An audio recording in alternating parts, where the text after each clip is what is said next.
Oh, right. Green screening, rotoscoping. I've been doing it for a little bit now. It is something that I was okay with until recently, and now I'm much better. If this is something that you are not completely comfortable with, well, watch along and I will get you a bit more comfortable. Workflow setup. Step 1, grade your footage. If you pronounce the greens, you'll be able to pick up the greens more easily. This is going to be called your grade. Now drop your grade into a new composition and call this keying. We're going to go in, we're going to double click, find the first one, come back out, Control-Shift-D. That splits it where it is. So let's do that for the others. Now that we have the grade baked in, because now it's in the pre-comp, it's baked in. Keylight. Keying. Let's get a Keylight. Switch to intermediate result, for some reason, that's the thing. And then now I want to play with the screen gain to tighten up the greens. Well, that is pretty clean. And if we go to the alpha view, that's pretty clean around him. Then you go to screen matte, and we have to clip. We've got the edges to deal with. So advanced spill suppressor, that gets rid of the green at the edges. However, it's gotten rid of the green in the logo. What shall we do about that? Grab a copy of it, draw a mask around his shoulder area, keyframe that. Press O to go to the end of the layer, and there we go. Beautiful. You may want to just feather it a little bit, just in case people notice a seam. Garbage mat. Turn off the keying for now, and draw something around him. Make sure that you key this all the way through as well. When you turn this back on, now he's actually perfectly keyed. His little shoulder pad is perfectly fine. Lovely. Blocky Footage. Intermediate color there, just kind of a mid. Let's go to about 130. Now that has done a very good job. Clip white down a little bit, and that'll do. There you go. Press I to go to the in. Done. Probably just want to put a little advanced spill suppressor on that, just to clean up the edges of his arms.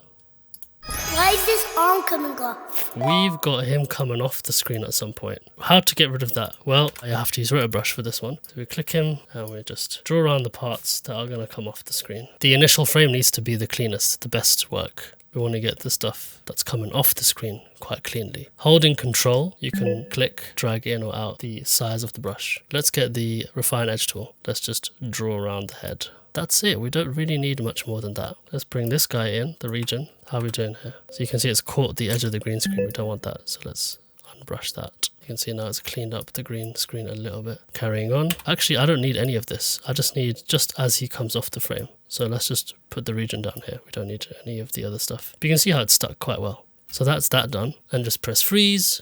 So now he goes to the edge of the screen, but because you've got the roto comes in and he's perfectly rotoed out. Lovely. Leaky Blurry limbs. How are we doing for time? Oh my god, I don't have time for this. Alright, let's do this one. I'm really stressed now. That's kind of clean actually. Wow, that was really clean. And then do one without. Control-Shift-E to delete the effects. Rotobrush on his head and his fingers. Alt-W to go to the Refine Edge tool. Alt-W rotates through them. And let's get that smaller for his head and then just refine that edge right out. Beautiful, very clean, very clean. The Refine Edge tool is really good for picking up things that are blurry and keeping them blurry. Using page up and down, I can see how it moves across the frames. That seems to stick quite well. And now it's going to propagate towards the right. Oh, let's grab that. It's coming off that edge now. And let me show you something. If I went 3 frames across and I said, well, maybe I want this refined. If I go back, that's not there because I've done it further along the assembly line, if you will. So if I want that to be there, everything after that will get this adjustment. Whatever's before it will not. As you can see with the direction of the arrows, that is the direction of the propagation. So you make any adjustments, it will keep that adjustment along the propagation direction. So on this side, it's propagating towards the left, and from this side, it's propagating to the right. So it always propagates out from the initial frame that you've drawn, which is why the initial frame needs to be as accurate and as pristine as you can get it. It's like giving it the training data. So the quality of your initial frame will determine the rest of your track.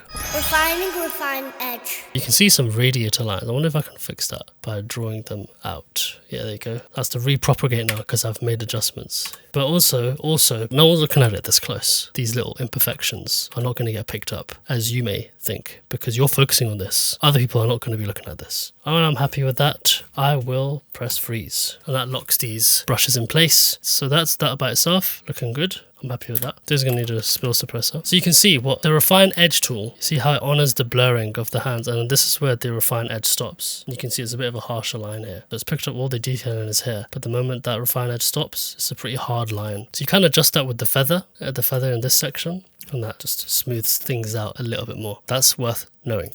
We have to key this out. You know what to do. How does it look? Well, look at that. Oh, damn.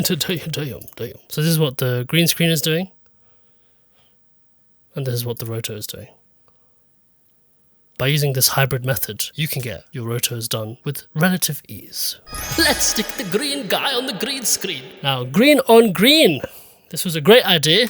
We try this. It's just not happening. Not happening. The best way to do this is a Roto. And I think you know how it is now. It's going to be pretty clean. Just pick him up, pick his hair up.